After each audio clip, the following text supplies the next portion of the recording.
Bonjour à tous, bienvenue pour la première édition de mes voyages fantomatiques. Alors que sont les voyages fantomatiques et pourquoi existent-ils? Eh bien tout simplement puisque la conjoncture actuelle ne me permet pas d'aller filmer de nouvelles enquêtes, de nouveaux reportages, et du coup je dois faire avec ce que j'ai, et comme on en a encore pour plusieurs semaines, je me suis dit qu'il serait sympa de partager avec vous les voyages fantomatiques que j'ai pu faire à travers le monde. Et comme à chaque fois j'ai plus ou moins filmé ces voyages, j'ai trouvé le concept intéressant. Donc en gros, je vais vous raconter ces voyages. Juste là, vous verrez du coup les vidéos d'archives, comme ça ce sera commenté, vous allez comprendre un petit peu quelle importance ont eu ces voyages dans ma vie. Et puisque ces voyages étaient complètement incroyables, j'ai vraiment envie de les partager avec vous. Donc aujourd'hui, sans surprise, on va parler du Stanley Hotel. Alors, le Stanley Hotel, on va d'abord faire un petit point historique. Vous savez que j'aime ça, l'histoire c'est très important dans mon approche. Donc, Stanley Hotel est un hôtel qui se trouve dans le Colorado, très exactement à Estes Park, Colorado, aux États-Unis.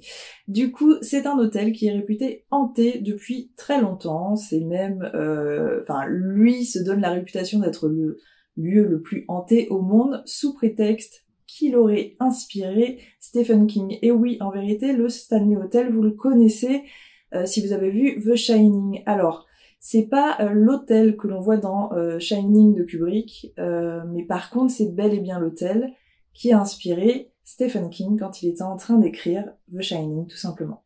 Si on remonte aux sources de l'histoire, il faut qu'on parle d'Oscar Stanley, qui est donc un constructeur automobile au début du XXe siècle. Il attrape la tuberculose à un moment et donc son médecin lui dit allez passer quelques mois à la montagne. Donc il décide de partir dans le Colorado entre Aspen et donc les montagnes de Rocky Mountains. Et il adore l'endroit, il adore le paysage. Par contre, à l'époque, c'est pas très développé dans le coin, c'est vraiment des petites bicoques. Et on parle d'un mec qui est milliardaire.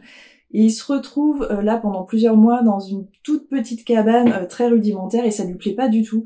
Et pourtant, il a adoré son séjour dans les montagnes. Donc, avec tout son argent, il décide tout simplement de se faire construire une demeure pour pouvoir revenir plus souvent dans les montagnes d'Estes Park. Mais il se fait pas construire une petite maison, il se fait construire carrément un hôtel. Et finalement, cet hôtel mettra 2 ans à être construit et après ça va devenir l'un des endroits les plus mondains des États-Unis. Il y a des soirées, des grandes soirées en permanence, il y a un petit peu tout le Gotha des États-Unis, enfin c'est hyper impressionnant.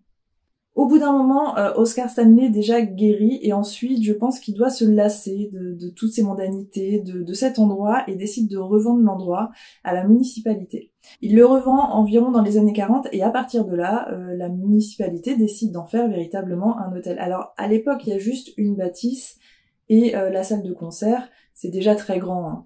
Et à partir des années 40, en fait, c'est devenu un hôtel avec différents gérants. Jusqu'à maintenant, c'est toujours un hôtel-musée. Donc aujourd'hui, le Stanley Hotel, c'est l'un des lieux les plus visités des États-Unis. C'est vraiment un endroit emblématique. En vérité, ce qui a fait un petit peu sa réputation, on va pas se le cacher, c'est quand même Stephen King, puisque son roman a été un succès, et quand on a su que il avait été inspiré par le Stanley Hotel, les gens ont commencé à courir. Le Stanley Hotel a commencé à faire courir ses réputations d'être un lieu hanté, voire le lieu le plus hanté du monde. Et depuis, en fait, ça désemplit pas. Donc il y a vraiment en permanence énormément de monde au Stanley Hotel. À savoir qu'avant, le Stanley Hotel était vraiment saisonnier, exactement comme dans le film The Shining, c'est-à-dire qu'il fermait l'hiver et ouvrait l'été. Et maintenant, en fait, c'est vraiment ouvert tout le temps. On peut aller se marier, on peut assister à des concerts, à des conférences, à des conventions.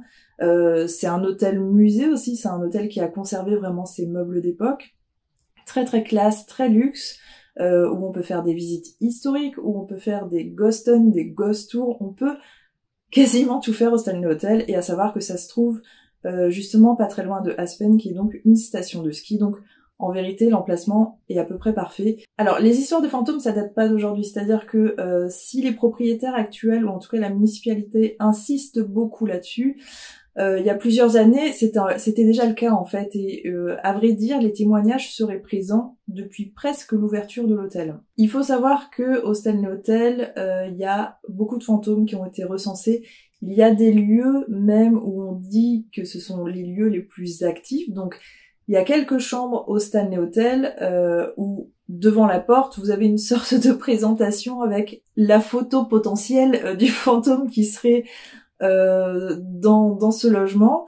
avec l'explication, son historique et quels ont été les témoignages fantomatiques. Et du coup, ces chambres-là, en fait, elles sont hyper prisées parce que aux États-Unis, ils sont un petit peu plus ouverts d'esprit là-dessus, voire ils aiment avoir peur et ils sont vachement attirés par ce genre de trucs, donc ils vont très facilement aller dormir dans des lieux hantés, ça les excite vraiment. Le Stanley Hotel propose également des ghost tours et des ghost hunts. Et justement, ça a changé il y a 4 ans, 2016, la nouvelle direction a décidé qu'ils ne voulaient plus entendre parler de fantômes, c'est-à-dire qu'ils ont complètement tout annulé. Il faut savoir qu'ils faisaient des ghost tours, donc ça c'est des visites historiques où on parle aussi des fantômes, et ça se fait en journée. Il y avait aussi des ghost hunts qui étaient donnés vraiment par le lieu, c'est-à-dire que il y avait sur place une équipe de chasseurs de fantômes qui avaient quasiment tous bossé pour Ghost Hunters, qui étaient résidents, c'est-à-dire qu'ils venaient faire des ghost hunts tous les soirs avec les gens qui avaient payé leur place. Il y avait toutes les conventions paranormales qui pouvaient privatiser le lieu le temps d'un week-end, et moi c'est comme ça que j'ai connu le lieu, qui pouvaient venir, et tout ça en fait ça a été complètement annulé. Du jour au lendemain ils ont dit basta, on veut plus entendre parler de paranormal, on veut plus voir de chasseurs de fantômes. La communauté, bien évidemment, l'a très très mal pris. On trouve ça bien, si vous préférez, qu'ils souhaitent s'associer seulement à la part d'histoire, ce qui est très très bien. Mais moi, en tout cas, avec mes recherches, je ne comprends pas comment on peut dissocier fantôme et histoire, en fait. C'est pas possible. Donc, je peux comprendre après que peut-être que les anciens propriétaires en ont fait un petit peu trop, c'est-à-dire qu'ils en ont fait vraiment un business, de là mettre des pancartes devant la porte en disant « Là, c'est le fantôme de un tel, il va vous faire ça, ça, ça ». Ça va peut-être un petit peu trop loin. Mais je veux dire, en éradiquant les fantômes, on éradique une partie de l'histoire aussi. Donc vraiment, enfin, moi je suis vraiment pas d'accord avec la décision qu'ils ont prise, ça va peut-être revenir, pour l'instant c'est pas le cas. Le Stanley Hotel, j'ai donc eu la chance d'y aller 2 fois dans ma vie. Je me trouve extrêmement chanceuse par rapport à ça parce que c'est juste incroyable. Et donc la première fois que j'y suis allée, c'était il y a 10 ans. Et il faut savoir également qu'il y a 10 ans, c'est comme ça que j'ai commencé à aller dans des conventions paranormales aux États-Unis et c'est comme ça que j'ai commencé à connaître toutes les personnes que je connais aujourd'hui. Alors, cette convention complètement dingue, quand je vous dis dingue, c'est juste que déjà, en fait, quand je vais vous dire le concept de base qui était week-end d'Halloween au Stanley Hotel. Déjà, rien que ça, j'ai pris mon billet direct. Et après, en fait, ce qui était fou, c'était le panel parce que les gens qui étaient là à l'époque ne font plus de conventions. Donc on peut plus les voir sur des conventions. Donc c'est là aussi où je me sens privilégiée. Alors après attention, les gens que je vais vous citer, vous les aimez pas, peu importe en fait. Moi ce que je voyais là en allant dans ce type de convention, c'était déjà la possibilité le temps d'un week-end de pouvoir accéder à des conférences données par des spécialistes, des professionnels, peu importe ce qu'on pense d'eux. Et ensuite de pouvoir potentiellement rencontrer ces personnes et parler avec eux. Et c'est vraiment ce qui s'est passé tout ce week-end-là, mais je vais y revenir après. Donc, dans le panel d'invités, de guests qui étaient présents, à savoir que c'était un événement qui était organisé par Dave Schrader. Alors Dave Schrader, je pense que vous ne le connaissez pas, mais en fait, c'est un animateur de radio paranormale très connu aux États-Unis, qui à l'époque a beaucoup travaillé avec Ghost Adventures, il les aidait beaucoup à trouver les lieux en fait, à savoir que vu depuis le nombre d'années qu'ils existent, je sais pas si vous pouvez imaginer à quel point c'est compliqué de trouver des lieux même aux États-Unis. Et donc Ghost Adventures, l'équipe s'est fait aider de 2 personnes, donc Dave Schrader et une autre personne, Jeff Belanger, qui était aussi présente à cette convention et qui est un historien du paranormal. Et donc Dave Schrader a désormais sa propre émission télé. Alors je sais pas si ça passe sur une chaîne télé, je crois que oui, mais aux États-Unis bien sûr. Et ça s'appelle, je crois, All the Files, quelque chose comme ça. Et donc, comme il était associé à Ghost Adventures, il a vraiment fait un événement 100% Ghost Adventures. C'est-à-dire qu'il y avait sur place Zach Bagans, Aaron Goodwin, il y avait les Constantino, c'était les TCistes qu'on voyait souvent dans les épisodes au début, à savoir que on les a plus vus parce qu'il y a eu une histoire tragique à leur propos. Le mari a fini par tuer la femme, Debbie, dans un excès de violence. Enfin, c'est absolument affreux ce qui s'est passé. Il y avait Gary Galka, qui est donc la personne, entre autres, qui a inventé la Spirit Box PSB7. Il y avait Chris Fleming, qui est un médium aussi assez connu, qu'on a pu voir, entre autres, aussi dans les émissions de Ghost Adventures. Il y avait donc Jeff Belanger, comme je vous disais, qui n'est, lui, pas du tout connu en France, mais c'est un mec incroyable. incroyable et je n'ai jamais compris pourquoi, même aux États-Unis, il a jamais trop percé, c'est-à-dire que il est connu dans le milieu parce qu'il a un savoir incroyable. C'est la Bible du paranormal. On veut savoir un truc d'un point de vue historique ou paranormal, il sait tout. C'est une sorte de John Tenney 2.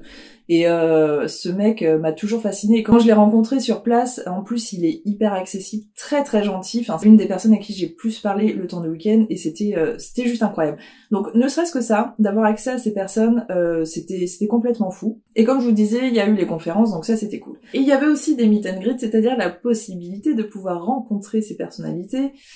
Souvent simplement pour se faire signer un autographe, se prendre une photo, après si on a de la chance et qu'ils sont dispo, on peut parler un petit peu avec eux. Ghost Adventures, il y a 10 ans, ils étaient déjà très très célèbres. Donc en vérité, si on n'allait pas à ces meet and greet, c'était pas possible de les rencontrer. Moi à l'époque, c'est vrai que je regardais Ghost Adventures, c'était les toutes premières saisons, celles qui passaient en France, ils étaient encore innocents comme des bébés. Et mais déjà à l'époque, j'étais pas hyper fan de leur méthodologie un petit peu agressive, mais j'étais hyper fan d'Aaron Goodwin parce que je trouvais que sa personnalité était géniale en fait. Et là, de savoir que je pouvais le rencontrer, j'étais trop contente.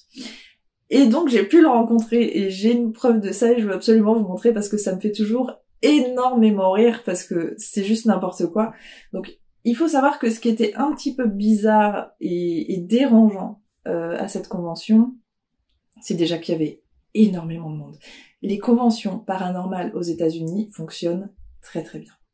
Malgré les prix, parce qu'on est toujours autour des 300 € le week-end, ce qui est franchement ça va, mais ça comprend pas l'hébergement ni les repas. Hein. Donc c'est vraiment juste la possibilité de pouvoir rencontrer les personnalités et les conférences. Mais des conférences de spécialistes, donc enfin moi j'avais l'impression de vivre quelque chose de fou, donc il y avait pas de souci. Et donc il y a eu la possibilité de pouvoir rencontrer Zach et Aaron, malheureusement pour moi, ensemble. C'est-à-dire qu'on pouvait pas voir soit l'un soit l'autre, on devait attendre pour passer avec eux.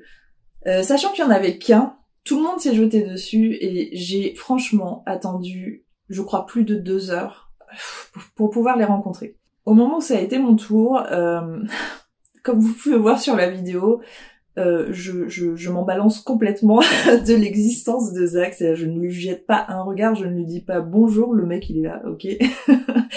Et d'abord je vais pour lui demander un autographe.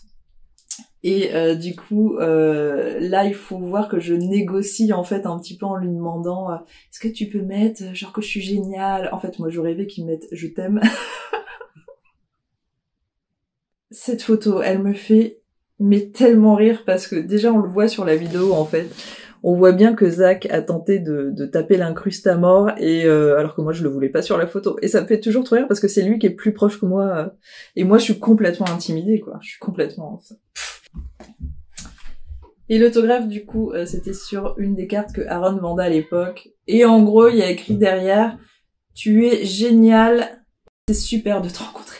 Bon, en quelque sorte, cette convention a été pour moi une chance exceptionnelle. J'ai vraiment adoré le concept. C'est la première fois que je faisais un week-end Ghost Hunt, j'ai trouvé ça fou. J'ai adoré rencontrer tous ces spécialistes. Comme je vous disais, peu importe la position que j'avais par rapport à telle ou telle personne, c'était intéressant de les écouter parler parce qu'ils avaient tous des spécialités différentes et que c'était juste génial. Génial pour la première fois de ma vie aussi, parce que j'avais beaucoup de mal à rencontrer des gens qui étaient passionnés comme moi de paranormal, de rencontrer tous ces gens. Alors certes, il y avait beaucoup de filles très dénudées qui étaient venues pour tenter de séduire Zach. Ont-elles réussi? Je ne sais pas, mais en tout cas, moi, c'est pas ces personnes-là qui m'intéressaient, c'était surtout toutes les autres qui étaient venues pour l'aspect paranormal, et ça, c'était top. Alors, outre la convention, on peut aussi parler du séjour et moi de mon expérience personnelle au cœur du Stanley Hotel, parce que ça aussi c'était fou. Enfin, je veux dire, j'en avais toujours entendu parler, mais de voir enfin cet hôtel, d'y séjourner surtout, c'est quand même quelque chose d'hyper impressionnant. Donc, j'ai séjourné là-bas 4 jours, 3 nuits. Et moi, j'étais pas dans le bâtiment principal, j'étais dans une annexe. Mais à savoir que de toute façon, enfin, peu importe, en fait, il y a de l'activité paranormale absolument partout. Je suis arrivée de nuit, à savoir que j'avais fait un vol très très long, que après, une fois qu'on arrive à l'aéroport de Denver, pour aller à Estes Park, il faut prendre soit une navette, soit une voiture, mais il y a encore quelques heures de route, donc j'étais arrivée dans la nuit totale. J'entre dans l'hôtel, il était complètement vide. Il y avait une atmosphère, c'était fou. À savoir que le hall du Stanley Hotel, en fait, comme vous pouvez le voir, il est splendide. Il est splendide. Il ressemble à un très très grand salon, alors comme si on avait un oncle très très riche, un oncle du début du XXe siècle, hein, avec vraiment un aspect cosy, des cheminées allumées, mais à la fois très beau, une voiture construite à l'époque par Oscar Stanley. Et donc face à moi, le réceptionniste. Et je récupère mes clés, il me dit que je suis dans l'annexe d'à côté, très bien et tout. Je ressors, c'est noir total, il y a personne nulle part. Je me dis wesh, qu'est-ce qui se passe? J'arrive dans l'annexe et là en fait cette annexe-là, il y avait une ambiance différente parce que du coup il n'y avait pas cette hauteur sous plafond. On était vraiment sur un salon beaucoup plus petit, beaucoup plus restreint. Mais pareil, il était aménagé, il y avait un coin salon, une cheminée, un piano très beau.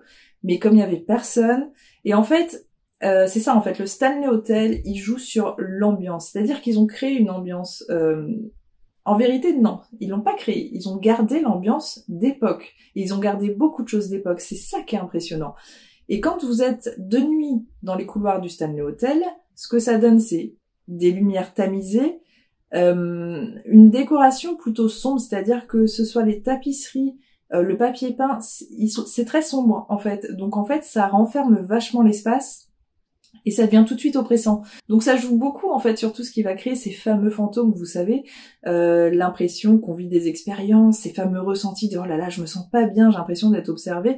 Tout ça, c'est voulu en fait. Je pense que s'ils n'ont pas changé la déco, déjà c'est parce que elle est très belle, hein, on va pas se mentir, et également parce qu'ils veulent conserver cet aspect historique, mais je pense qu'ils savent très bien aussi ce que ça provoque sur les gens. Et à chaque pas, même s'il y a des très très beaux tapis partout, vu qu'il y a du parquet ancien, vraiment le parquet d'époque, à chaque fois qu'on fait un pas, ça grince, enfin, c'est fou, vraiment, c'est fou. Et moi, j'arrive dans cette annexe, donc il y a tout ce que je suis en train de vous décrire, sauf qu'il n'y a personne. Je suis prise d'une angoisse profonde, et je traverse déjà ce premier hall, mais presque en courant, parce que j'ai eu très très peur, en fait. J'arrive devant mon couloir, exactement les mêmes couloirs que dans le film Shining. Vraiment, vous savez, c'est très long couloir où on se dit, ouah, tout au bout, il y aura les jumelles et tout. Donc là, je suis en flip total et je me dis, allez, avec la chance que j'ai, la chambre, elle est tout au bout. Yes, c'était le cas. La chambre était tout au bout. Alors, je vais pas vous mentir, j'ai traversé le couloir quasiment au pas de course en me retournant tous les mètres, hein, parce que j'avais l'impression, évidemment, d'être suivie. J'étais pas suivie, mais je vous dis, l'atmosphère est créée, en fait. J'arrive à ma chambre, donc petite chambre pareille, avec des meubles d'époque, enfin c'est fou, en fait, cette immersion.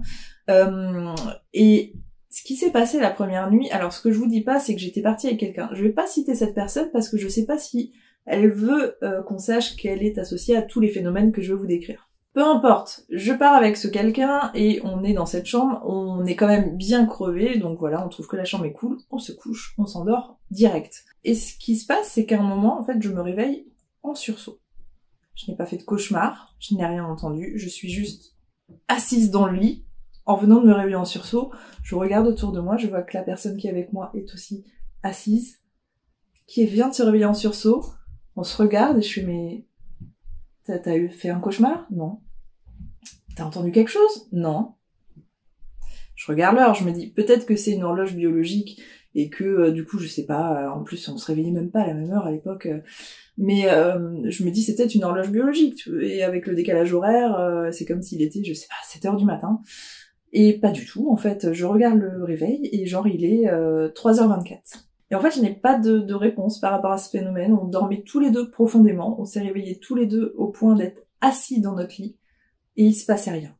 En tout cas, rien qu'on pouvait entendre, rien qu'on pouvait sentir, et rien qu'on pouvait voir.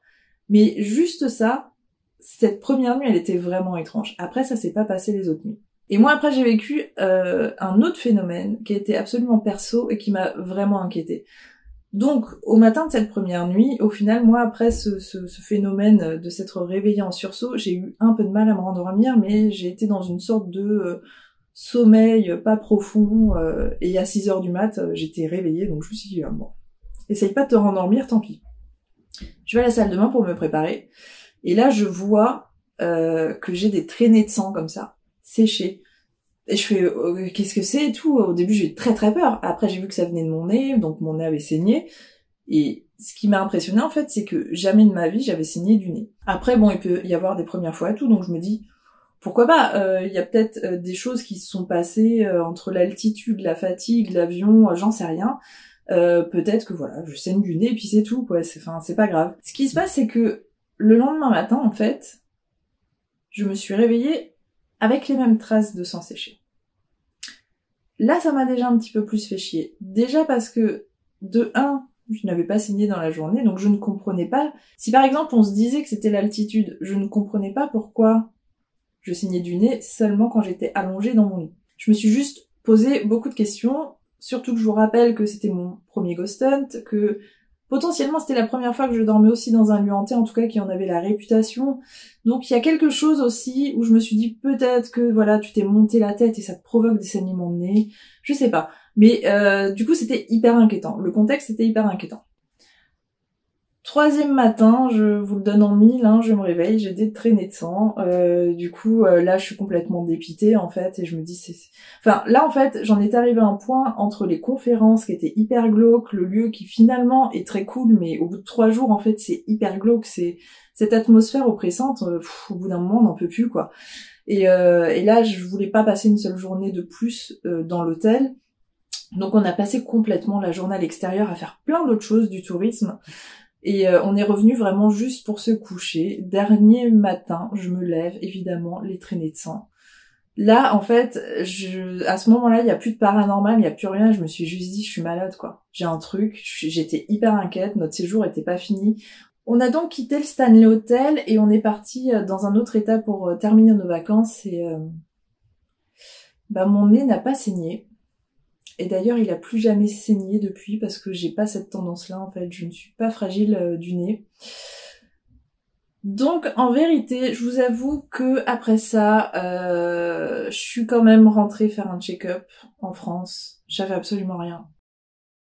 J'ai pas beaucoup de théories par rapport à ce qui s'est passé, si ce n'est qu'en effet, je sais qu'il y a des choses psychosomatiques, qu'on peut se créer plein de choses quand on a très peur. Est-ce que je me suis créé des saignements de nez? Ça semble fou, mais pourquoi pas? C'est une des théories. Parce que, à part ça, je vois pas. Et donc, la 2e fois que je suis venue sur un week-end de Ghost Hunt, un autre. C'était il y a 4 ans, 2016, et cette fois-ci, cet événement était organisé par Amy Bruni. Alors, Amy Bruni, vous la connaissez de Ghost Hunters, puisqu'elle a été enquêtrice pendant très longtemps. Et suite à cela, en fait, elle a quitté l'équipe, je crois, en 2014. Je me rappelle plus trop, et elle a décidé de monter déjà son émission avec Adam, et elle a aussi créé ses événements. Mais attention, elle est sur des Ghost Hunt luxe plus, c'est personne ne l'égale. Hein. Elle fait des événements qui sont juste incroyables, elle fait des croisières Ghost Hunt, enfin c'est une folie. Alors, sur le panel qu'elle avait créé, il y avait donc elle, Adam, il y avait Grant, il y avait Greg et Dana Newkirk, je sais pas si vous les connaissez, mais ce sont des enquêteurs qui ont aussi un musée d'objets hantés. Donc il y avait aussi l'équipe présidente du Stanley Hotel qui organise les Ghost Hunt au quotidien, qui sont donc Carl Pfeiffer, Connor Randall et Michelle Tate, et qui ont quasiment pour tous fait partie de Ghost Hunters. Il y avait Britt Griffiths, il y avait, je regarde mes notes parce que j'oublie, et il y avait John Tenney, et voilà, donc ça fait pas mal de monde. Donc c'est pareil sur cet événement, bien qu'il soit relativement cher, il y avait beaucoup de monde, il y avait plus de 200 personnes, ce qui fait que quand on part en Ghost Hunt dans ce contexte-là, même s'il y a beaucoup d'intervenants, ça fait quand même des gros groupes, et je me suis retrouvée avec un groupe parce que c'était le même pour la soirée où on était entre 20 et 30. Je pourrais pas vous dire exactement, c'est beaucoup. Hein. Et surtout qu'on s'est retrouvé parfois à des endroits, vous allez voir sur les images, où on était dans des chambres d'hôtel. Donc on était tous serrés comme des sardines. Mais ce qui est étonnant en fait, c'est qu'il s'est pas rien passé. Donc premier atelier, on est donc dans la chambre 1302 qui est réputée hantée. Et c'est une chambre qui n'est pas très grande, et c'est d'ailleurs une chambre que vous connaissez si vous avez regardé les Ghost Hunters. C'est là en fait où Grant se retrouve face à cette table qui saute là. Voilà, c'est cet endroit-là. Et donc à cet endroit, il y avait l'équipe résidente, on était avec Connor et Michel qui étaient assez géniaux. En fait, j'ai adoré cet atelier parce que ils étaient très intelligents. En fait, leur approche était très intelligente, très dynamique. et que il s'est pas rien passé. Après bon, de là à dire que c'était paranormal, on pourra pas trop dire, mais il y a eu des bruits. Il y a eu la lampe qui s'est éteinte, qui s'est rallumée presque sur demande, il y a eu une sorte de PVE, enfin bref, c'était hyper intéressant. Ensuite, ça s'est enchaîné avec la chambre 217, la fameuse chambre 217 qui a été réputée aussi par Stephen King, où là c'était Adam, et là aussi on était tous serrés comme des sardines. Alors, malheureusement pour moi, il s'est pas passé grand chose durant toute l'heure. Et au moment où j'ai éteint ma caméra, parce que il faut savoir que le Ghost Hunt durait plus de 6 heures et que je voulais garder ma batterie au maximum, donc par moment j'éteignais, il y a eu une voix désincarnée. Et c'était juste complètement fou. Alors c'est vrai que cette chambre, on était vraiment beaucoup et qu'on pourrait se dire très facilement, non mais c'était quelqu'un, vous êtes dans l'obscurité, vous avez pas fait gaffe. Non, je vous assure que de l'endroit d'où ça venait et la façon dont cette voix a communiqué, je ne sais plus ce qu'elle a dit d'ailleurs, elle a dit un mot, mais c'était relativement fort. C'était pas quelqu'un du groupe, vraiment. Et même, on a tous eu une très très forte réaction en se disant mais c'était quoi ce truc en fait? Et voilà, malheureusement, je n'ai pas du tout de preuves filmées de ça. Ensuite, on est allé au 4e étage. Alors au 4e étage, il y a plusieurs chambres qui sont réputées hantées. Et moi, je suis allée avec quelques autres personnes dans la chambre 428 qui avait la réputation d'avoir des bruits de ronflement, des bruits de pas et des cris ou des pleurs, je sais plus. Il s'est rien passé et là, pour être honnête, je m'ennuyais tellement que j'ai même pas filmé. Donc il y a pas grand chose à dire sur cet atelier, mais en tout cas, on a essayé. Ensuite, on est parti au niveau du souterrain. Alors il y a un petit souterrain sous le Stanley, en plein dans la roche. Alors la roche justement, c'est du calcaire et du quartz. Et il y a tout un truc qui dit que ça pourrait favoriser les phénomènes, donc c'est intéressant, ils avaient voulu faire un atelier là, qui était tenu par Patrick Doyle.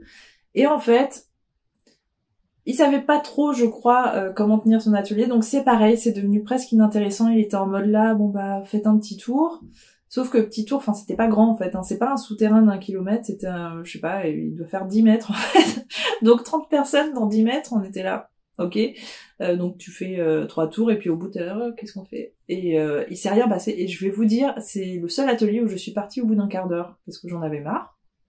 Et du coup, je me suis fait une petite pause tranquille. Et ensuite, on a enchaîné avec les 2 ateliers qui étaient au même endroit, au niveau de la salle de concert. Alors, cette salle de concert, il y a vraiment beaucoup de gens qui disent qu'il y a des phénomènes. L'équipe résidente à l'époque, parce que évidemment ils ont été virés en 2016, je crois qu'ils ont bossé là-bas pendant 2-3 ans et ils ont fini par faire des vidéos qui sont fascinantes si vous voulez aller voir, où ils ont tenté des enquêtes et ils allaient souvent au niveau de la salle de concert parce que pour eux c'est là où il y avait le plus de phénomènes. Premier atelier, je suis avec John Tenney et donc mon groupe, on se met au niveau de la salle de concert et il fait une séance de provoque, PVE au dictat. Il s'est pas passé grand chose, mais comme je suis hyper fan de John, c'était juste très intéressant. Et dernier atelier, on est parti au souterrain de la salle de concert, et là il y avait Grant. Et entre-temps, Grant en fait était venu en France pour un événement que j'avais organisé, enfin on se connaissait très bien, il y avait John que je connaissais très bien, il y en avait plein que je connaissais bien. Et Grant me voit arriver, en fait c'était foutu, en fait on a quasiment pas fait d'enquête, on a juste parlé, il a raconté son séjour en France, le Ghost Hunt qu'on avait fait. Et... alors il a pas fait ça parce qu'il s'en foutait, hein. Bien évidemment on a essayé, on est partis tous s'installer dans une pièce où il y aurait le fantôme d'une jeune fille qui apparemment était sans abri, serait venue se réfugier. Enfin c'est un petit peu difficile cette histoire parce qu'il y a pas trop d'archives et en même temps il y a une histoire autour de ça avec un prénom, donc elle s'appelle Lucie.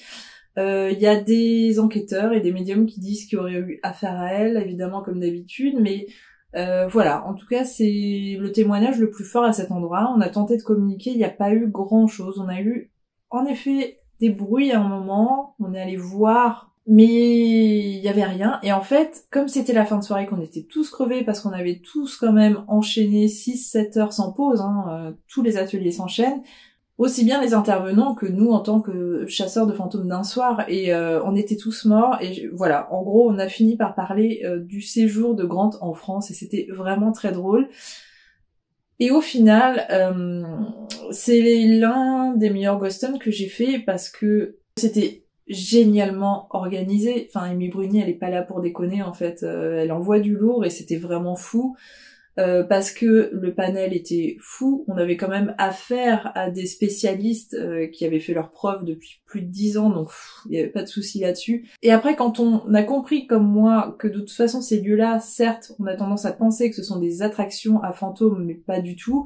Moi, j'étais pas déçue de ne pas avoir vécu de gros phénomènes. Moi, à l'époque, j'ai juste vu la chance extrême d'avoir pu passer une soirée complète à enquêter avec des gens qui ont une vision du paranormal qui est top, de rencontrer une fois de plus beaucoup de monde, et simplement de pouvoir enquêter au Stanley Hotel, et surtout, c'était le dernier événement avant que tout soit annulé justement, donc là je me suis dit que je vivais quelque chose peut-être d'historique, en tout cas pour ma génération, parce que si finalement on ne peut plus jamais aller enquêter au Stanley Hotel, et ben voilà, j'ai fait partie de la dernière fournée, et ça c'est cool. Et aussi sur cet événement, ce qui était vraiment hyper cool, c'est que Greg et Dana, du coup, étaient venus avec leur musée d'objets hantés et qu'ils l'ont installé dans une pièce. Et on a pu, du coup, aller visiter. Ils faisaient des petites interventions par rapport aux objets, ils expliquaient, on pouvait les prendre, machin. Et c'était hyper impressionnant parce que déjà, c'est un rôle qui leur convient bien, c'est un très bon concept. En fait, eux, leur musée, il est mobile, donc ils peuvent aller où ils veulent avec, ils le déplacent, ils le réinstallent. Et c'est hyper intéressant parce que déjà Greg et Dana sont deux personnes hyper intéressantes de toute façon, que leur musée et leur approche est fascinant et que voilà, c'était vraiment très cool de vivre ça aussi et d'avoir ce petit plus. Enfin voilà, c'était quand même le petit plus parce que c'est-à-dire qu'en plus des conférences de la nuit Ghost Hunt, j'ai pu avoir accès à un musée d'objets hantés, j'ai pu rencontrer un tas de personnes, enfin bref. Vous voyez, c'est des expériences comme ça vécues qui sont incroyables. Et tout ça au cœur du Stanley Hotel.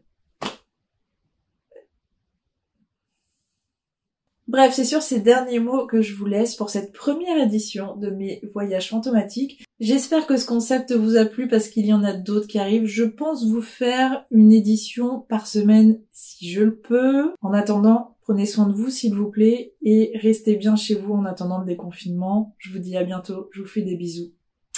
Ciao!